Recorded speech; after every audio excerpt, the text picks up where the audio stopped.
Ahoy! Welcome to Jazz's Puzzle Pirates Podcast, Episode 1. We are with Prolific today. We're going to learn a little bit about sword fighting. Let's jump into it. My good friend Prolific here today, who's starting us off being the lab rat. How are you today? Hello, Jazz. How's it going? Feeling good. Excited to do this. Thanks for inviting me. Yeah, absolutely. So we're going to stick to a pretty good format at the beginning for every guest, just to kind of get a baseline and see, how things stack up. No pun intended with today's topic, but what do you? Why did you start playing Puzzle Pirates, and when, and what happened there?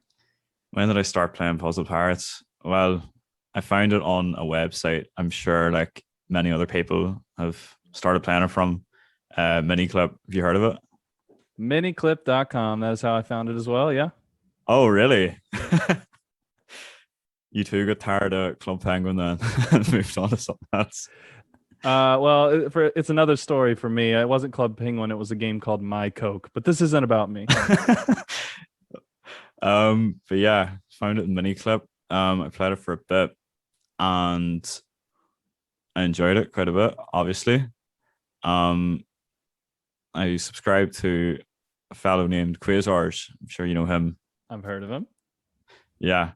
So I played it a bit then, and then I sort of like left it for quite a while. And then at the start of lockdown, just sort of sitting on my phone watching YouTube videos as you do. And a Quasars video popped up. He was playing Albion this time. He's moved on to that. And I was like, oh, I remember this guy. I clicked on his channel, went back through some of the old Puzzle Pirates videos. I was like, I could play this again. Like, that would be kind of fun. I don't have much else to be up to. And here I still am a year later playing it for way too long every day. Yeah. So you did Quasars, like the videos that you saw, were they mostly sword fighting related, or did they have some other content? Quasars is a big sword fighter, so pretty much all of his Puzzle Pirates videos were sword fight related, yeah. So it sort of gave me like the itch to go back and just play a couple of sword fights. I wasn't like intending on really staying for long, I suppose, but yeah, here we are.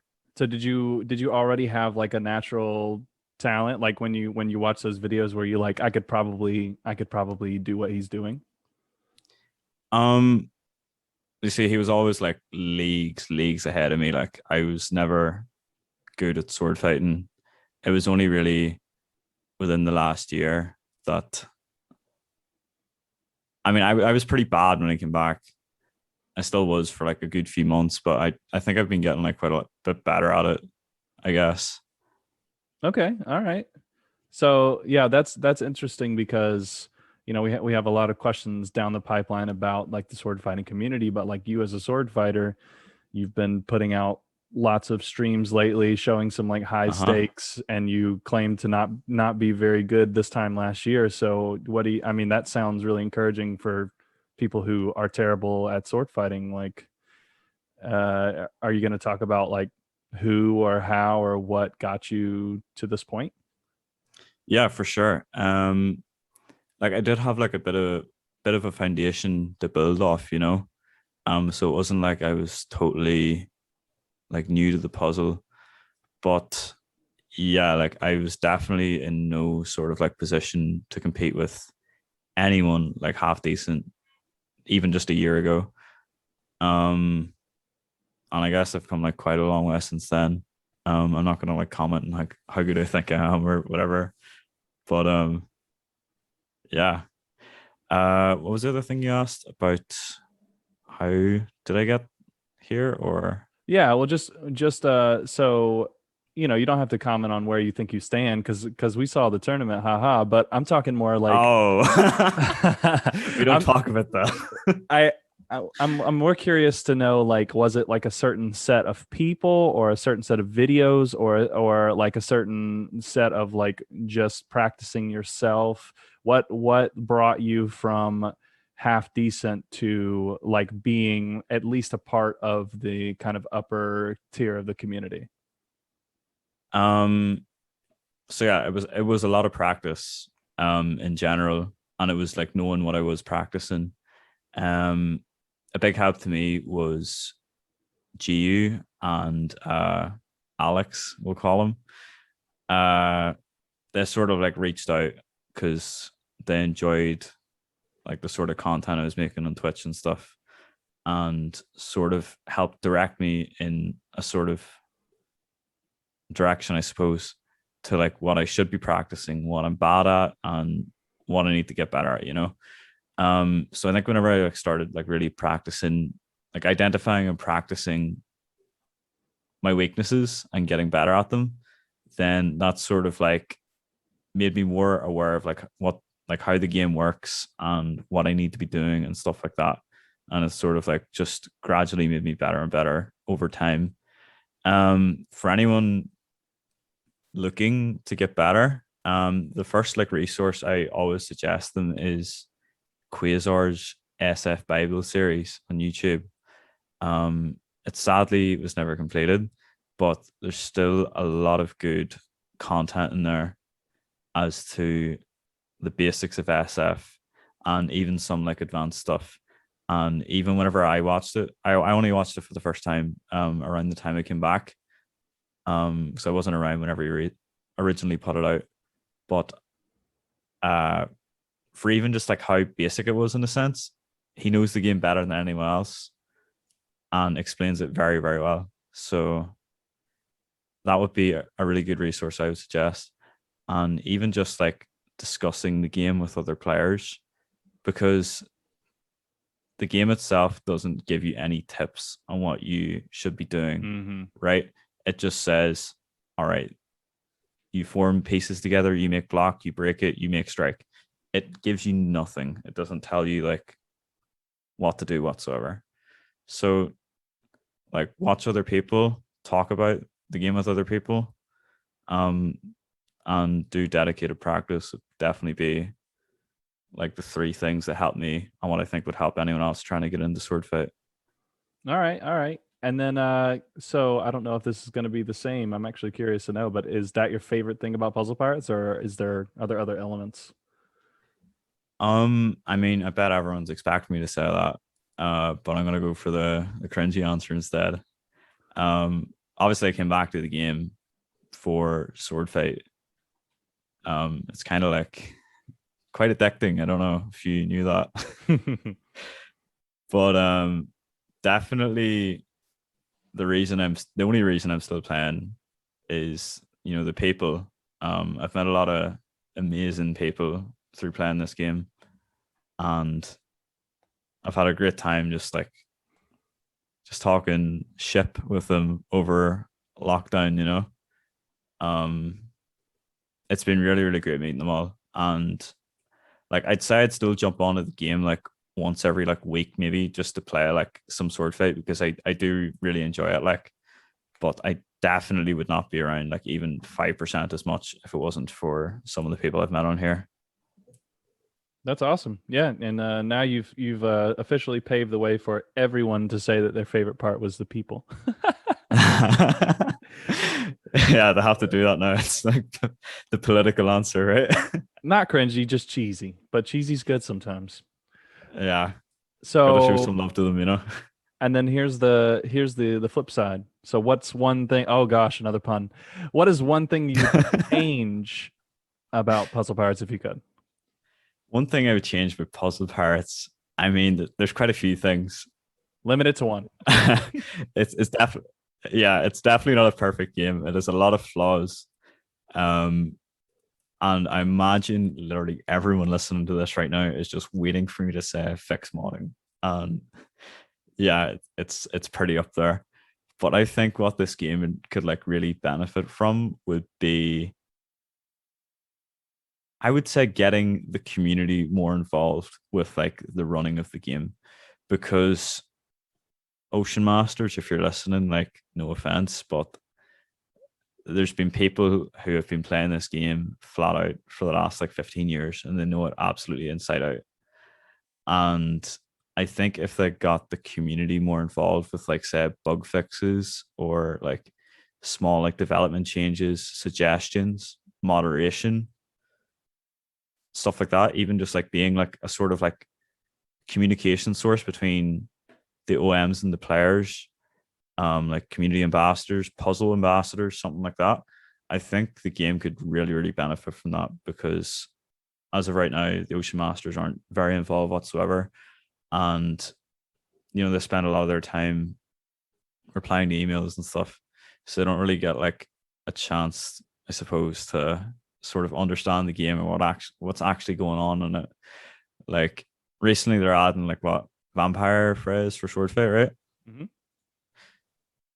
Like in reality, like no one's asking for that, like it's cool, like they're trying to add new stuff, but like I will get into this later, surely, but modding has been a thing in this game for years now, and just they haven't said a single word on it.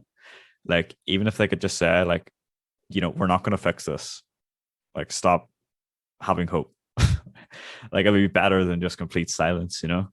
Yeah. I think that's going to be a theme that we run into a lot. Is that So Claire, what's the word? Transparency is what's being asked, even if it's hey, so everything that you guys are suggesting and thinking about and doing, yeah, we're just not going to do that.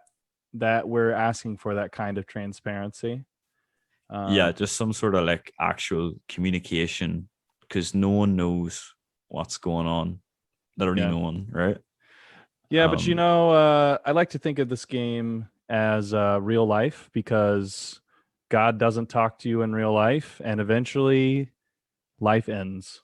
So I like to think of Puzzle Pirates in the same way. It's like we could sit around and like wonder why things aren't going to get better, or we could just like try and have fun. This is true. But like at the very least, you consider that obviously like they're not making anywhere near as much in like revenue and stuff as like big game companies. Like that's a given. But you think with such a small like tight knit community and stuff, like they could at least get some sort of communication across because it's not hard. I mean, the tools are there in the game. There's global, there's the forums. There's a bunch of stuff they could do to reach out and talk to us and stuff, but they just choose not to. And I think that's kind of a problem.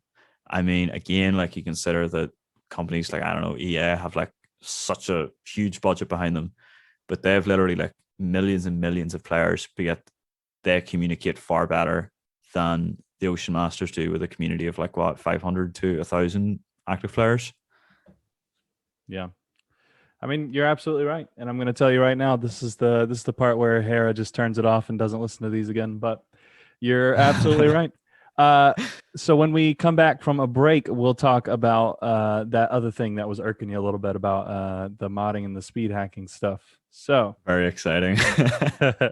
So enjoy this quick break. Goodbye.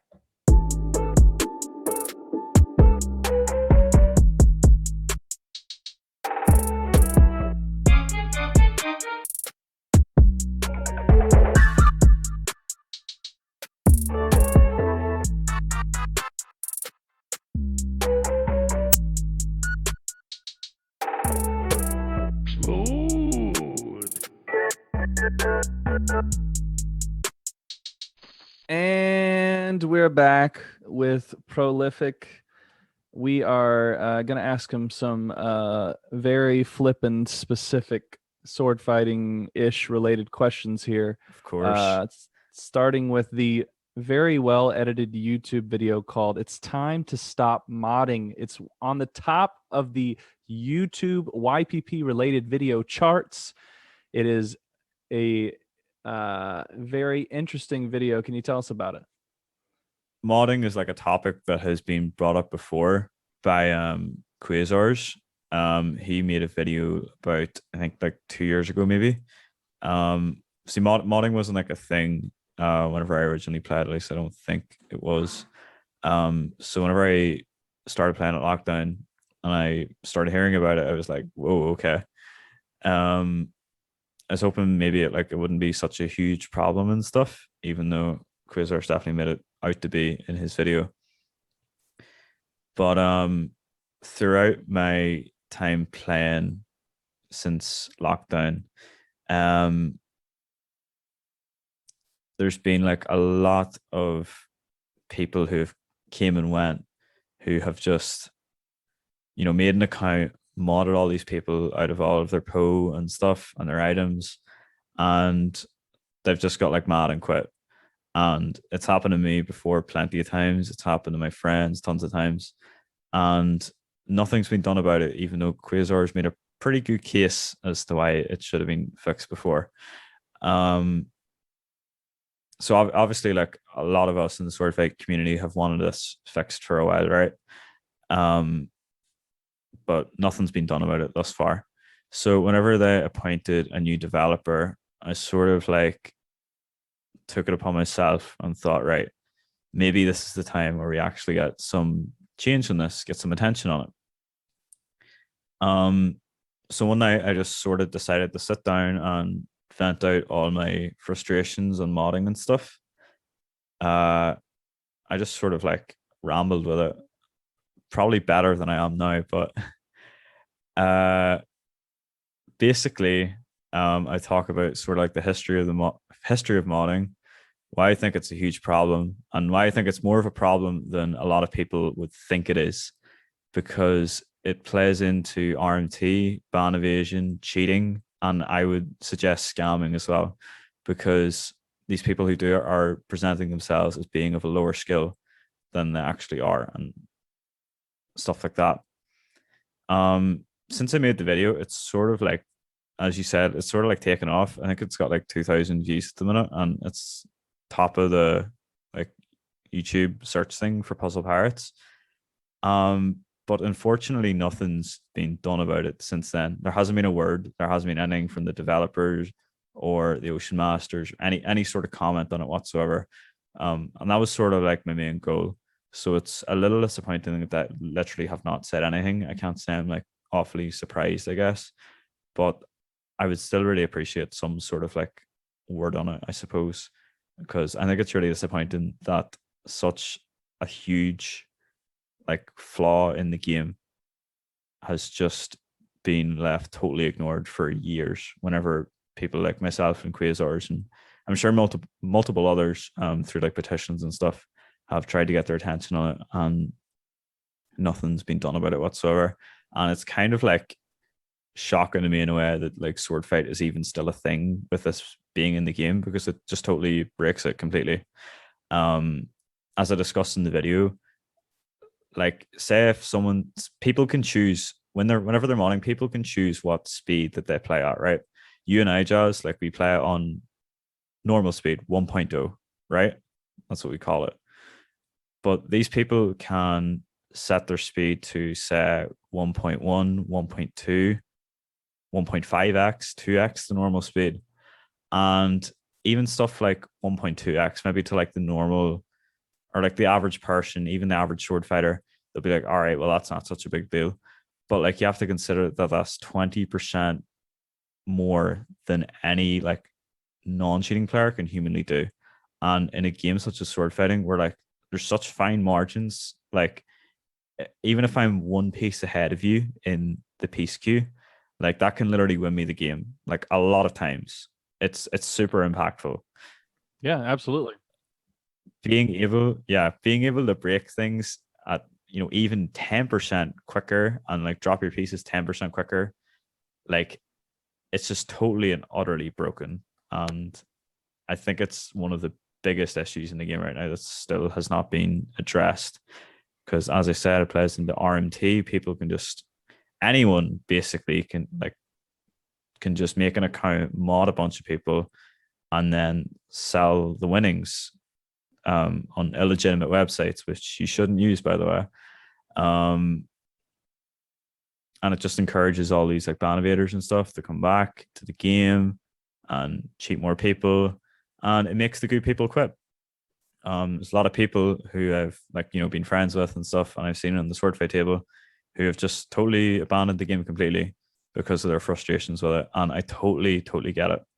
I've almost done the same like multiple times, but here we are. And yeah, I guess that's pretty much everything I have to say on it. Said it would be nice to hear something from Krabby the kid, Hera, anyone. If you're watching this, like, let us know. Yeah. Well, you'd mentioned that would have considered quitting, several times over at this point, but I think one of the things that is really awesome and a reason why I wanted to invite you here today was because there's a lot of people that have things that they want to take to the developers and be frustrated about, but you also figure out a way to kind of rise above that and create some really good content regardless. And that would be, Yeah. I have yet to find out if this was totally your idea or in part, as a part of a bigger picture, but this OSL tournament and putting the two players in the same screen side by side, first of all, that alleviates the speed modifications completely because we can see point blank if someone's cheating. Exactly. So I think that's really great. Tell me more about kind of how that tournament got started. Okay. So it sort of was visioned or whatever back in, I believe, maybe last October or maybe late September. I'm not sure exactly. But my friend GU was talking with me about, maybe getting like the itch to start another OSL. For people who don't know, there was two previous renditions of it, but OSL stood for Obsidian Sword Fighting League instead of Oceanic Sword Fighting League, which is what we changed it to. It was ran by Solitude and multiple others on the Obsidian Ocean. And I don't remember when the last rendition of it ran. I think thinking back maybe like 2018 or something. I'm not too sure on that. But there hadn't been one for a while. And G was just had the idea, like, maybe I'll do it, maybe I won't. But she was like pretty indecisive on it. And I was like, wow, that sounds like a great idea. So I just sort of like pushed her to do it, I suppose, and sort of like sent invites to all of my like friends and like people who had made a big impact in the sword fight community. Just sort of like reached out to them. I was like, hey, is this something you'd be interested in? GU sort of helped with like getting different people together to help run it. To name a few would be Kaylee, Jules, Wigan, uh, discussed later on. Marin or Solitude, the guy who ran the original Obsidian Sword Fighting Leagues, and Cortez. I think I've covered everyone there. I hope I have. And obviously, you came in and helped us out a bunch towards like the middle of the tournament. So thanks a lot for that, Jazz. So where the prizes come from? The prizes were all player donated. Kelly was a big help in trying and like getting those together. Just sort of like, bugging people like, hey, like, do you want to donate to this or whatever? So yeah, the prizes were all completely player donated. I think we had a 20 million prize pool in total of PO and items, just all donated by players, which was it's super great, right? I think like the prizes definitely weren't like the biggest thing of the OSL. It was more like the community and the prestige of like being able to play in it and stuff. That's what appealed to me anyway. But obviously like having something like a 20 mil prize pool was just like kind of outrageous, right? So it just made it all a lot more fun, I think. Um about the commentary and the dual screens. So the thing with the OSL is that myself and Gio, we sort of like took the lead roles in like um helping out with stuff and developing the tournament, sending out invites and planning everything. Um and it was both of our first times sort of like doing something like this, at least on this scale, right? So there's a lot of things that we only started to, figure out as the planning stage went on, even into the tournament starting. So I just sort of like thought to myself one day, I was like, right, um, what if we did like dual screens for like streaming, and then I could share it to my channel, and that would be fun. But I wasn't planning to commentate over or anything. Like that was never like an idea of mine, right? Because how the previous OSLs ran, they would just be recorded locally. The games would be recorded locally to the two players' computers. They would send them to an editor, which was Quasars for the last OSL, and he would put them together in a dual screen format for YouTube.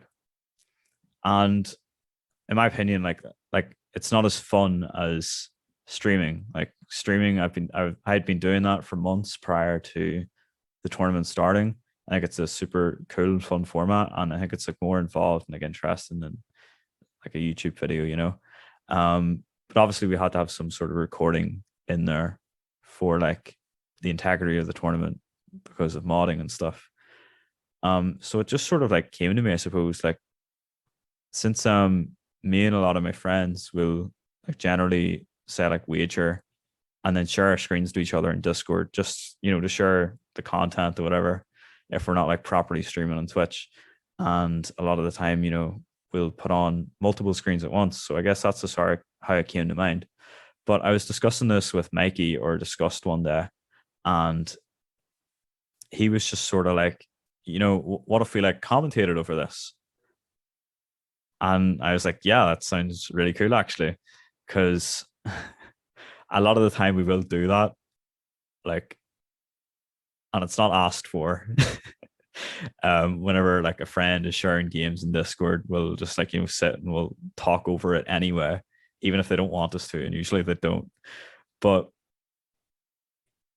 we just sort of like practiced it one time in Discord while I think maybe like JD or Witch was playing some games and sharing their screen, and we were just talking over what they were doing, and we were having a lot of fun with it. We were like, just like sort of like impersonating like professional like esports commentators and like sports commentators and stuff, are having a lot of fun with it. And we're like, I think this would actually be really fun. And there's other people in the channel like listening to us, and they're like, yeah, that sounds great.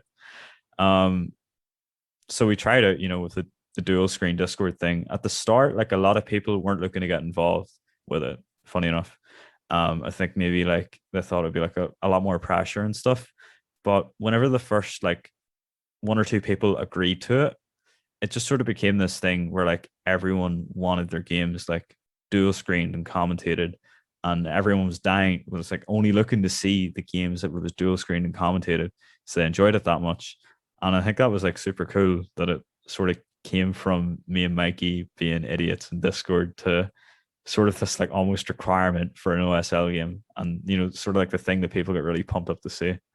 Yeah, I think the way you describe it, there's a lot of like accidents that led you here, and one of those accidents is not taking yourself seriously and just trying something for the fun of it, and then it caught on, and Yeah, for I sure. think I think if you guys plan on doing it again next year, it'll have even more like immediate hype. I think that the reputation will precede it, and it'll be super successful. So um, there were lots of different variables, like the fact that you got such a large prize, and then you had enough connections with people who had even more connections to kind of bring apparently older players out as well as new players, to keep them all honest, to add integrity, to add like the live format. I think um i think it was probably the most successful Puzzle Pirates stream series ever. Oh, thanks. Yeah, for sure, for sure. I mean, I know that there was a time where people were, haphazardly putting up YouTube VODs of blockades and things, and those had a lot of attention. But I think that the format of the day was comparatively still not as popular as like the amount of people in the community in January who watched those videos and interacted in the live format. So Yeah, it was super super enjoyable. We're trying to like sort of keep it going. It's not the same as the OSL, but sort of like trying to get sort of like dual screened wagers and stuff and sets going on with commentary. I had one recently with Gami and Johnny Depp and Quasars were commentating over it, and I think a lot of people had quite a lot of fun watching that. Sort of like a little throwback to the OSL thing, but yeah, it was a super good feeling.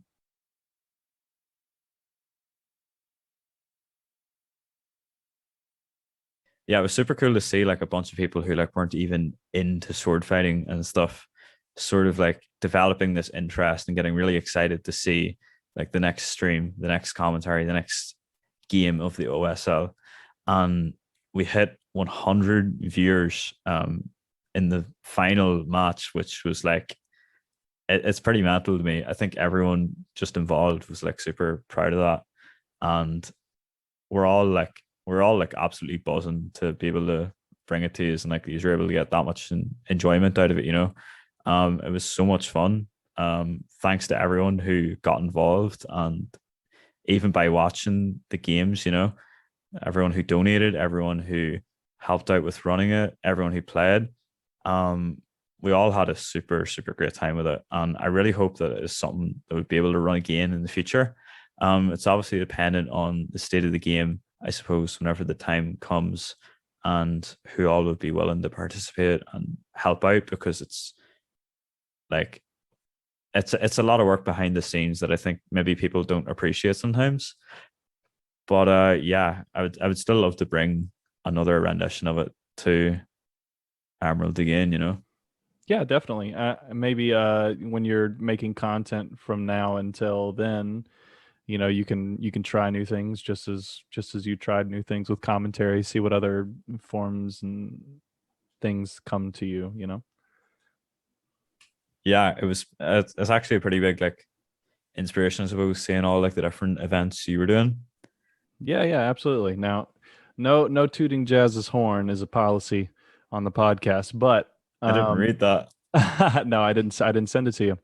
But I will say that you're right. Like creating content is you get like a lot of fulfillment out of that, and so yeah, continue to do what you're doing, and you'll figure out more ways to be entertaining and interactive. Um, Thank you. yeah, yeah, yeah, yeah. So last question, how would you describe the sword fight community currently? Like, take me for example. Before January, I didn't know a single lot of you. I just saw like randomly on the brawl table there would be 2 million po, and then I'm sitting here with like two people, and I'm like, what is going on here? Like, Yeah. Yeah, I think it's pretty like confusing from the outside in, to be fair. And I asked a good friend Jetty for some sort of like input in this, because he's been around a lot longer and been a lot more involved than I have, over the years. Um, and he sort of had like the same impression of me, just like literally like starting, pretty much in March of last year. Um, the community has definitely always been more toxic than that, is the thing, right? Like people generally like aren't friendly to one another. But like funny enough, like over the last year, like I've noticed that there's been like a change in that. I think everyone's sort of like starting to get more like involved and being able to talk to each other, because like through stuff like the OSL and like streams and stuff, like, and even through stuff like modding, right? People are like looking out for each other. Like people don't want each other to get modded or whatever. Um, and whenever people actually sit down and get to speak to one another in the stuff like a format such as like a stream chat, or like having to discuss getting an OSL game set up and stuff, a lot of the toxicity gets taken out of it, because sword fighters have huge egos, Jazz. A lot of them do anyway. Um, I try to keep that out of it. Maybe it like appears like I am sometimes, but I really don't have an ego with it. Um, And I think whenever people actually started to speak to each other, um, they've gotten a lot more friendly with each other and stuff. And obviously, like a lot of that toxicity is still there. People get tilted when they lose. They don't like to lose because their ego is too big for that and stuff. But as people have like grown up, because whenever a lot of people, started playing sword fighting as well, they're like what, like 13, like teenagers are pretty toxic, right? Um, so I think just sort of like over time, as people have started to get to know each other and they've grown up out of their teenage years, they've started to get more friendly and involved with each other, um, which I think is pretty cool. I guess um, people are sort of like more helpful as well to each other. Like they're willing to like discuss the game and stuff, which is really nice to help other people get better. Because it would be boring if there was only like one or two people who could actually play the puzzle. Of course, um, obviously you still have the beefs and stuff on toxic players and people who would be toxic to each other. Like, but that's just sort of part of it, I suppose. And to be honest, like if I was to name a toxic person, I definitely Which you won't have to. I might though. Go for it. I mean, people like Carl Carls, for example, um, as annoying as he is, and as much as I don't like him, it kind of like makes the game more interesting in a way for me. Um, Again, like I try to stay out of like the toxicity and the egos and stuff, but um, it's definitely fun and it gives me a reason to play whenever some like idiot such as Carl Carls rolls up with an ego and starts flaming people and stuff and like being an asshole to them. Is that a word we can use here? I'll bleep you out. Okay. And being a booty hole to people. And I don't know. Where was it going on again? Well, you were you were telling us about the community and how it used to be pretty toxic, but that some combination of getting older and quarantining and having to organize a tournament and talk to one another outside of the game has kind of brought a sense of humanity to your community, and it's a little less divided by egos. Yeah, for sure. Um, yeah, I think I was just saying about like, so there's some toxicity is okay. I think it like brings that sort of like competitive nature and stuff. Like obviously a lot of it is unwarranted and stuff. And I'm not a huge fan of like getting into it. I'd rather just, play the game and, like say GG's at the end and stuff. But it's always going to be there. I think there's nothing you can really do about it. But it is really nice to see people actually, treating each other like humans in the sword fighting community. For once, we're not that toxic anymore, guys. I Yeah, that's promise. awesome. I think your point can resonate in a more general sense, like in the same way that what we're doing right now, like you and I having a conversation. There's not really a reason for you and I to have this conversation, but I think that if I get to listen to you and you get to listen to me, and there are people who will listen to the both of us, it'll start to kind of peel back the dimensional layers of the person that you see on the docks, because you Sure. you be toxic to this person, you're toxic to that person, this person's toxic to you, and you don't recognize like how you're making other people feel, and how it correlates to how you feel. So talking, having conversations, recognizing that we both have the same frustration with Ocean Masters and ideas of grandiosity, et cetera, et cetera. So it's like these conversations that you had with your community and are just very helpful, regardless of, I mean, it's competitive. What you're doing is competitive, which means that Hmm. there's always going to be some ego, there's always going to be some banter, et cetera, et cetera. But the point is that you've worked in the past few months to bring that entertainment that is a central part of your community to the public eye, and that's just super great and helpful. So yeah, I guess like moral of the story is maybe like just be nice. We're kind of like going through pandemic and stuff right now. Doesn't hurt to just be nice to other people. Like obviously like a bit of competitiveness and ego and toxicity is, what makes the game fun for people sometimes, but so if you don't take it too far, like remember there's real people sitting behind the screen. You don't know what they're going through in their lives and stuff. So just have a bit of fun with it, I suppose. And when you give them 5 opportunities to not be a jerk and they still are, then you just earned your villain. Exactly. Hello, Carl. Hello, Manning. I just won't even say mine. He doesn't like it when I talk about him. But I can't even imagine who it might be. Yeah. All right. So let's play a little game before I send you off. You ready? I think so. Okay, I'm going to ask you 5 questions. There's no redos on this, and you Oh, have to no. answer. You have to answer so immediately. So just the first thing that comes to mind. Ready? Okay. All right. Worst puzzle in the game. Rumble. The person you chat. The person you chat with the most. Mikey. Discussed. Your favorite Discussed. limited edition color. Plum. Your favorite food. Wow. I don't know. I'll just be generic and say pizza. I can't think of anything. Something you say way too much. Pog. I was waiting on that. All right. So we're coming to an end of this very I'm trying to come up with another sword fighting pun. Tightly packed podcast episode. Don't think I've ever used that word in sword fighting, but we'll roll with it.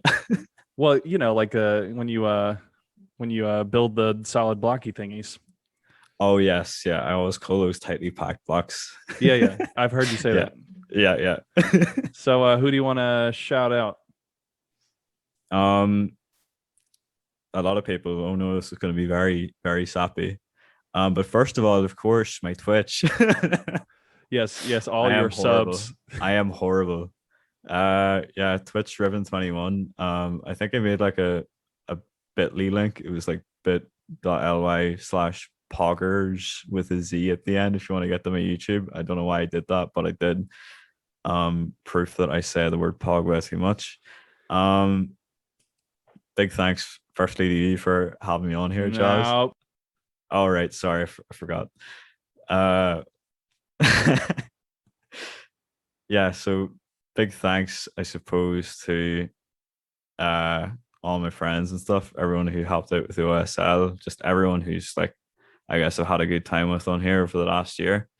I'll run off a few names off the top of my head, but like, do not be offended if I've missed out your name. Like, there's a lot of amazing people that I've met on here, and I'm not like putting anyone above another.